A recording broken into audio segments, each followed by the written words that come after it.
Good afternoon. Yeah, wait for my cool little slide, please.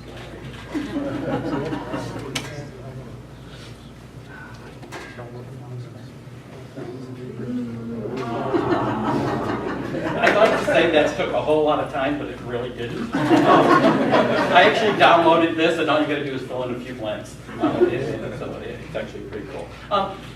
This presentation is very relaxed, very easy. I've got a ton of slides, a ton of information, cool things to look at. So I'm going to zip through it pretty fast because there's a video at the end I'm kind of hoping we'll have time to see. We're talking about some equipment, first of all. Lenovo ThinkPad X1. We in our firm actually do not buy these, but every consultant in our industry loves this machine. We actually use this machine as a benchmark as far as what we should be looking at when we compare our Dell models. We compare against this as our benchmark to see. This is a really great machine. One reason we don't use it in our office is this 14-inch display. It's only 14 inches. We're accounting people. They want numeric keypads on your laptops. You can't really get that with a 14. But this is a great machine. Check it out. Compare it against what you're buying. Workplace replacements. A lot of people are starting to replace their traditional laptop with more of a different tool. Anybody using a Surface besides me as their actual replacement? Awesome. Awesome. There's several different models depending on where you want to go. I'm right here in the middle, Surface Pro, starting at $899. By the time you add what you really need to add, it's not going to be $899. It's going to be a little bit more. Microsoft's actually got a new product, Surface Studio, which looks like a really cool device. 28-inch screen, all-in-one desktop. Still $3,000, kind of pricey for a desktop, but pretty cool technology as well. If you're going to do a Surface dock, or if you're going to do a Surface, you're going to need a dock. I have one of these things. It's awesome. It's a small little box, and it actually connects up to 4 or 5 different monitors, RJ45, every connection you could possibly want. It's actually small enough that you could take it with you if you needed to. Dell is actually going to the same kind. Dell people, Dell laptops? Okay. You've probably got docking stations, you've probably got the C-Style. My e-port's going away. Yes, the e-port. We love the e-port because it works with all their models. But this next round, we're going to have to buy. You can't buy the e-ports anymore. They're going away. Yeah. So you're going to get back to having multiples. But these great little boxes are wonderful. They work great. This is a cool toy. Not a replacement for an end user's workstation, but maybe I actually bought one of these. It's actually pretty cool. Maybe for a conference room or a trade show like this. This device right here, this thing, is just a little bit bigger than this clicker. If you do that, you get this, or you get that with a miniature keyboard. You can actually get a miniature keyboard. It's about this big for $20 on Amazon. Plug it into a monitor or TV that's got an HDMI port, and you're pretty much good to go for PowerPoint presentations, that kind of stuff. You're not going to do a tax return, obviously. You only got 2 gigs of RAM. But kind of interesting for $99. Nice to have hanging around. Chips, last couple of years, Intel chips have been the way everybody's been going. AMD, though, has got some new chips that are worth taking a look at when you start comparing chips in your next round of machines. But make sure that you get one of these names. These are the new chips. The older AMDs aren't as good as the Intels, but worth looking at. Displays. AMOLED displays have been out. You probably already know about this. Newer phones, Samsung phones will have them. I'm starting to see the AMOLED displays in some monitors. They're still a little bit more pricey than regular monitors. But if you're going to a large monitor, this increase in clarity and sharpness will make a big difference. So start looking at these. Look for that phrase AMOLED when you're looking at phones, monitors, any kind of displays. TVs will be coming in as well.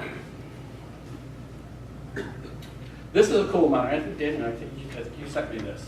This is a 43-inch monitor. And what's cool about this monitor, it's actually, I think it's curved. It doesn't show, but it's actually curved.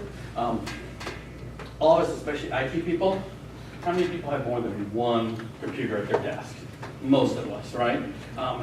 This is cool. It's a little pricey. I think this is over $1,000 still. But this has 2 computer inputs, which means you can connect 2 desktops to it and split the screen on one monitor.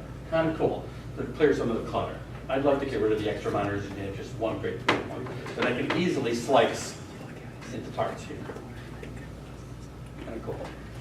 Monitors, I was just reading an article yesterday. Monitors in 2017 have made a significant jump because of the quantum dots and some of the nanotechnology that they're using. So when you're looking at monitors, look at this year's models.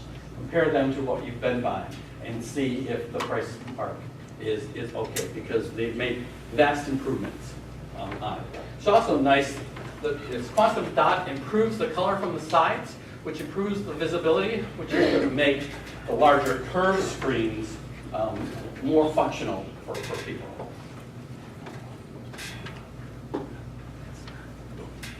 Portable SSDs and wireless, they're becoming smaller and smaller and smaller every day. Bigger space, fortunately, easier to lose, easier to get hacked. So be careful when you look at these devices. They're awesome, some of them, to get a 2 terabyte model in something that'll fit in the palm of your hand. Pretty awesome. But also a little scary to think that all your data can just disappear pretty easy. Solid state drives, I was reading another article, saw that in solid state drives, this phrase here, non-volatile memory express, is a new technology that gets you faster speeds on SSD drives. So if you're looking at new SSD drives, look for this phrase. NVMe on PCIe M.2. An awful lot to say, but just keep an eye out for that. Those solid-state drives should run faster. And if you're buying them, you might as well buy fast ones. That's the whole point of solid-state drives.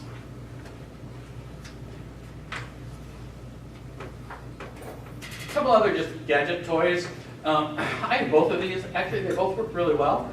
This iSafe drive is a great tool for if you're a mobile person and you live off your phone like I do. My phone's always in my hand, but my files aren't always accessible, especially if I have an iPhone. It's not the easiest thing to get files onto.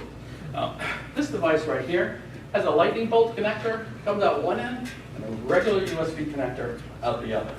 So USB, plug it into your laptop, copy whatever files you want access to them on your phone, just push the slider the other way, shove them into your iPhone, and you're good to go. There's an Android version of this as well. This actually worked out really well. Actually, both these devices, when I'm traveling, since they're large, they'll hold a couple of movies, a lot of documents. You can actually sit comfortably in a plane in a cramped space with a small screen instead of trying to pull your laptop out or your iPad or whatever. The island device over here, this one I actually like better. It's actually wireless. You have a little wireless card built in. You push a button on it and just connect to it like it's wireless. You can get these in up to 128 gigabytes. That's a lot of data you can access wirelessly. You can also share that, up to 5 people connect to it at the same time. So if you're out in the field with a bunch of people, you need to share files, very quick to do it. Easy enough. Connector types, I've talked about this before. Connector type C is the new one. It's faster. Some devices are starting to come out with it. The Dell docking stations use this type of connector. It's about the first product that I've seen. Some phones are coming out. This phone's got that connector. Much faster speeds.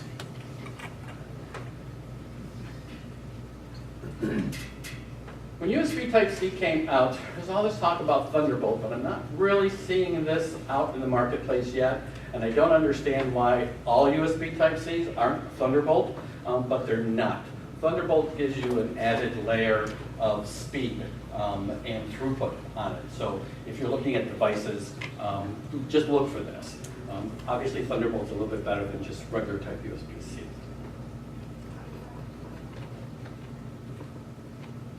Wi-Fi standards, this is not really new, but what I think is interesting about this is as the speeds go up, the area that it covers seems to be going down.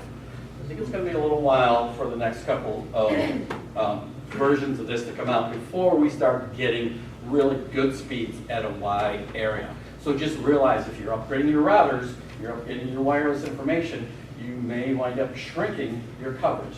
So make sure you double check that. Which brings this up.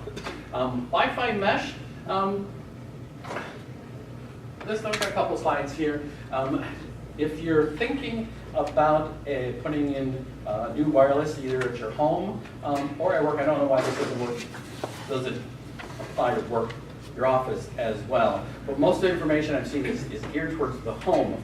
Instead of extending your Wi-Fi with extenders or actual APs, which only talk back to the router or one other device, there's new devices that come out that are mesh, Wi-Fi mesh, where they all actually talk to each other, which gives you faster throughput. It's going to go to the nearest closest connection and actually find the quickest path to transmit your data. So if you're putting in something new, consider Wi-Fi mesh as well. Google has a Wi-Fi, this one's mesh for your home, $129, not too bad. I've done the extender thing in my own home, and it kind of works, but it doesn't always work. You put an extender on, a lot of times you wind up with a second SID that you've got to switch to as you move from room to room to room. Mesh Wi-Fi, you do not. One SID covers you further. Definitely worth looking at if you're putting in something new. Extenders, that's just an explanation of the difference. And you can see here, where instead of going from one device to the next one, it's actually talking to all the devices at the same time. So you get much better performance out there. 5G, I've not seen a whole lot about this, but it's obviously coming. And the thing that's going to make this important is driving. So Samsung has a router for your home for this. But self-driving cars are going to really utilize this technology to get information quicker so that it can do better performance and not run you down in the middle of the street. Obviously, it's going to be a while before it's out, but this technology is on its way. BitTorrent. I had this in here from another presentation, and I know Joe talked about it and a lot of security people talked about it, but I just put this in here to point out that even though when you get that ransomware notice, it's going to make it sound like this is a really easy thing to do. I've done this. I know a couple other people who have done it. It's not as easy to set up as you think it would be. You know, I started thinking about this, and I thought, all right, we get hit by ransomware. Chances are we're all going to get hit sooner or later. You got to plan for that. You got 48 hours to pay this ransom. I can't spend a whole day figuring out how Bitcoin works. That's a whole day's wasted. I've got other things I need to do. So I went through and actually used Coinbase and got an account a little more complicated than I thought it was going to be. So I'm kind of glad I did it. And if you haven't done a Bitcoin account or some kind of currency that you can pay ransomware, I suggest you look at it or check with your outside provider so that you know somebody who does have an account. So when you get hit with ransomware, you don't have to jump through all these stupid hoops to get this account and get enough money to pay this ransomware. Because how bad would that be? Restore it. Yeah. Hopefully you're restored. But how bad would that be to miss that 48-hour window because you can't get through this process quick enough? You're willing to pay that $1,000 or whatever, but it doesn't happen. Gladys, did you have a question? So what do you set up, like, a small amount of the account, just let it stay there? Mm-hmm. That's what I do. What's the minimum amount? There's no minimum amount. I found that when I started this, the first week they would only let me buy $150 worth of Bitcoin. And that was probably due to my payment method.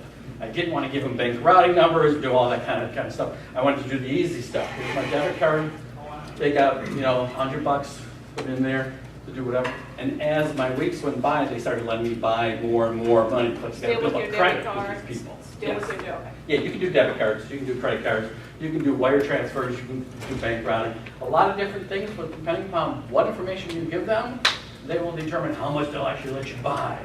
I would die in my office if I came up $100 short of being able to pay that ransom, and we lost our data, that would just be awful. So go ahead and do this. If you're not going to do this, find somebody who already has. I've already done it. Feel free to call me for a small minimal charge. I will let you use my account and your money through it. Hey, Bob, can we On my see list is retirement plan options as well, but I have to work after. Bitcoins, who actually owns the where's the Bitcoins? Is it going to a British company? We could spend hours explaining Bitcoin. It's a complex situation. It's basically electronic money that nobody owns. You own it. What I think is odd when I did the Bitcoin thing, you can get a wallet on your mobile device, you can get a wallet on your hard drive, and you can get a web wallet. They don't always talk to each other. It's not like one bank account.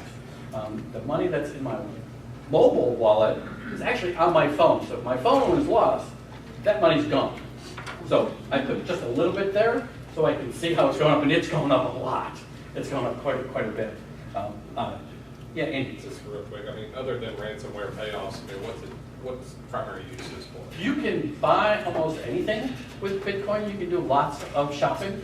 It just, unfortunately, is being done by the bad guys because it's untraceable kind of thing. But you can actually do shopping online. Their objective is to establish a new currency that is not tied to any certain country or standard. And that's driven by technology, right? So Bitcoin is the same anywhere in the world. So there's no exchange rate to worry about. So that's their objective. They would talk of the dollar as a fiat currency is the terminology that they use. And cryptocurrency they see as the way of the future. So Bitcoin is one of dozens, hundreds of types of cryptocurrency that exist. And this is actually set up more like an investment than a savings account. Because it increases. It increases and it decreases.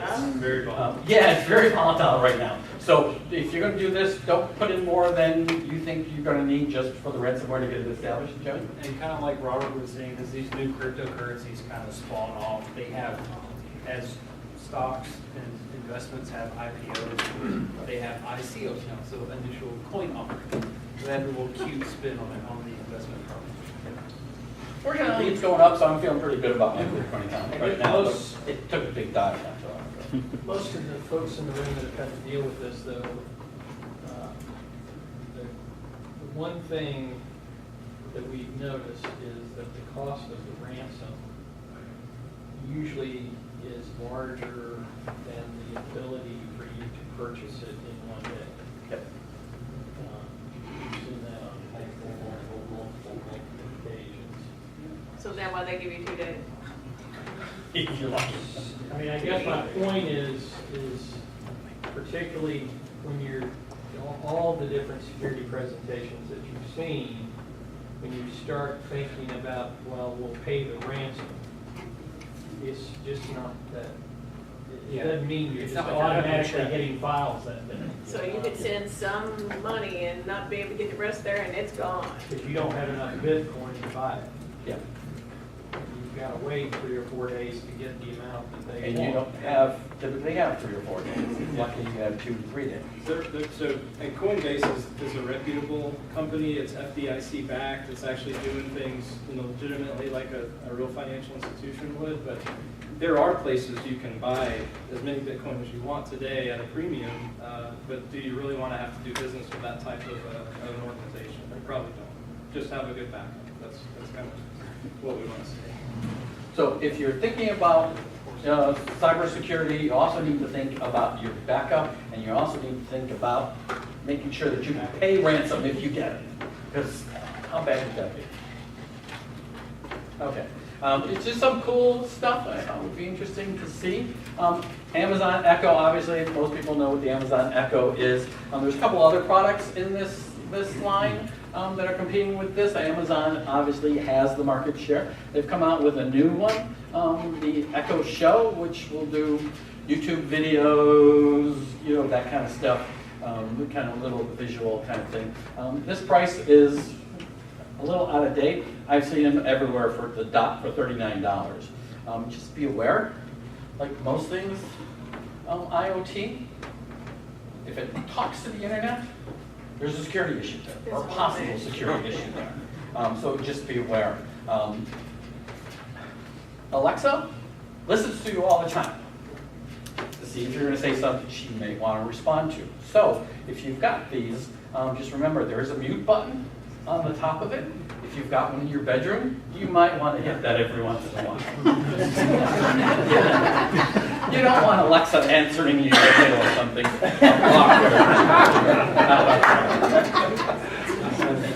And everything works with Amazon Echo, which is why it's got such huge market shares. All the Echo devices, the thermostats, locks, all kinds of stuff will start talking now. So if you're thinking about jumping into this for home, definitely do the Echo. It's pretty cool. I'm always But afraid she is about listening. the unlocking of the doors and somebody driving down the street trying to, find that in the garage and, Sure. It's like anything with security. It's a trade-off: convenience versus security. Right. And then they have these wireless security, alarms. I mean, I'm kind of concerned about that. Yeah. Anything that talks to the internet, take a close look at it. Because chances are you might have security. Bolts for your doors, smart doorbells. These are really cool. I've actually seen this. I'm sure everybody's on Facebook. You've probably seen the Facebook ad. Has anybody seen this woman? She's been stealing packages off my front porch. Yes. And this is how they find out about these. They've got these devices and are actually recording people stealing stuff off their porches. It's crazy to steal a package off somebody's porch. That's just kind of weird. It's a new law. A couple of other things, I don't know if these make any sense, but they were just out there. A light bulb that acts as a wireless Bluetooth speaker. But, it's out there. I definitely would not do this Wi-Fi repeater. If you're going to do it, go to mesh Wi-Fi kind of thing. Skip the repeaters kind of thing. But you could screw light bulbs in your sockets and spread your internet connection around your house. Entertainment stuff, 4K Ultra HD TVs, prices are dropping. You can probably even beat that price these days. 8K is available. There's just not a lot of content for 8K. So if you're like me, just want a brand new television, even though there's nothing wrong with my TVs, I'm still shopping here as opposed to there, because I still think it's going to be a couple of years before we get the content to justify those. Plus the pricing over here is still pretty high. TiVo. I've been reading about this. This is pretty cool. I have decided that I'm dumping my cable TV. I'm doing the little thing, cut the cord, kind of thing. And so far it's working out okay. I loved my DVR that I had with my satellite TV, but obviously it's no good. This is a great tool, the TiVo Bolt. There's two versions, one that will actually connect to an HD antenna and actually record broadcast stuff for you, and another one that will connect to an antenna and to a satellite or cable as well. There is a small annual charge. I don't understand really what you're paying for it, but if you're thinking of getting away or just hate your DVR at home, take a look at the TiVo. It's coming back around. Does it record the broken picture that my Remediers? That's what you're getting. That's probably what it's going to record. But if you're still using Remediers, you need an H2 HD antenna. There's also websites you can go out to. Just put in your zip code. It'll tell you what channels you can get over the air that you don't need cable for with an HD antenna. So check those out and see if you can. VR, Oculus Rift is still the best one out there. If you get a chance to play with one of these, they're really cool. They're really pricey. And you also need to connect it to a PC. It won't work off the phone. But if you're in a trade show or something, wait in line for it. It's really cool to do. I've done it several times. If you've got a Galaxy phone, you can kind of step into that area for about $99. If you've got an iPhone, you can do it for $29. But to tell you the truth, I've done a couple of the iPhone ones, and none of them were very good for the iPhone. But the Samsung one works pretty well. If you want to play with this, I'd start at the low end before you invest a whole lot of money on it. But the Oculus Rift is way cool. This is a weird thing. I ran across this yesterday and just threw this in there. We're talk about thermal cups and everything. This device will actually cool down your coffee for you to the optimum drinking temperature. I mean, really, who are these people who come up with these ideas? Like, I don't know how to do this, it's just crazy. Cool your coffee down. For $149, I think right now I'll just lower my coffee. It's just a total control over the temperature of everything. It's awesome, right? Two of my favorites. For those of you who know me, I am not a morning person at all. You know, I was late this morning, which gives you an idea. And, I'm not really busy fun. But I found these two devices to help me get out of bed. I haven't bought either one yet because they both have a slightly different problem for me. Sensor wake, this is cool, wake up to a smell. There's not very many smells that will get me out of bed, but there is one that is not on this list. Bacon, right? Bacon. Croissant, espresso. If you love coffee, espresso will get you out of bed, but the rest of the stuff's not getting me out of bed. Bacon can't get me out of bed. The Ruggy, this one is really cool. You actually have to get out of bed, stand on it to shut the alarm off, which ideally sounds terrific, but knowing me, if I put it right next to my bed, I'd probably do what I did this morning when my alarm went off, turn it off, and just fall back into bed and go back to sleep. So my thought was to move it to the outside of my bedroom, on the other side of the door, so I at least had to get out of bed. You know, and I thought, that's a great plan, except for the cats. 2 cats every single morning are sitting outside my bedroom door waiting for their breakfast. They're probably turning the alarm off, and I'm going to oversleep anyway. So, come across a really great alarm clock that will help me get out of bed, let me know. Fold me. You really need machines to fold your clothes, but this is actually a cool device. I seen a little video on it. You actually pin your shirts and blouses, sweaters, whatever. It goes inside the machine and spits out at the bottom, all nice and full. Do the arm first. I'm sorry? Does it arm the shirt? I don't know if it irons them. I'm assuming they're probably Dry clean. If it would iron, it may be worth the $850. But it's also a fairly decent size. But you know, we're getting to the point where machines are going to do so much for us, and I think we're just crossing that point now. Hair. This is crazy. I've seen a lot of hair restoration technical devices, laser beams on your head to rejuvenate your hair follicles and other. This is the first time I've actually seen a brush to tell you if you're brushing too hard. My toothbrush now will tell me if I'm brushing too hard. So I guess hair is the next thing that comes along the line. It actually listens to the sound of your hair being brushed and will tell you. I'm not sure, write that down. This one I think is cool. It might be worth actually buying. $129, still a little pricey, I think. I'm lazy. I don't often clean my grill. If I'm cleaning my grill, I'm probably closing it, cranking it up all the way, like my oven, just let the heat burn everything off kind of thing. But you can actually buy a little electric grill. It'll just run around and clean your grill, kind of like the Robo does for you, sweeping your floor.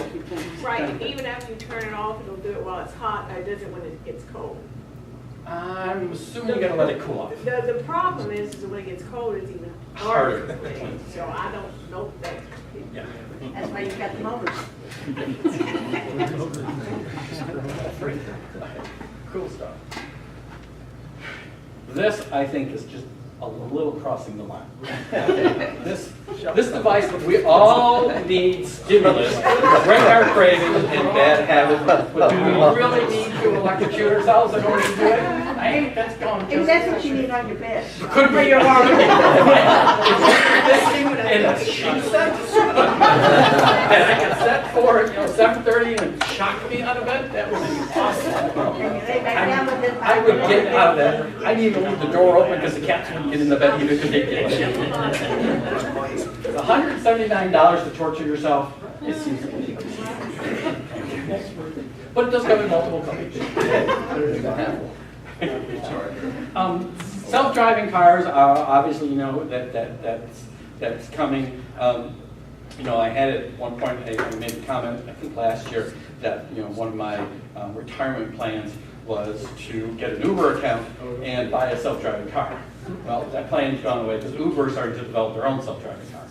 They're actually developing a truck, or they have a truck already, kind of thing. But these are not far away. Once that 5G technology hits us and they can get that information fast enough, you're going to see these cars. They're not far off. How much time? You good on time? Yeah, we're good, we're good. Okay. Okay. The last slide here. 90-year-olds in. This, and you may have seen this. It was on Facebook. I pulled it off of Facebook. You should. There's no way to explain this.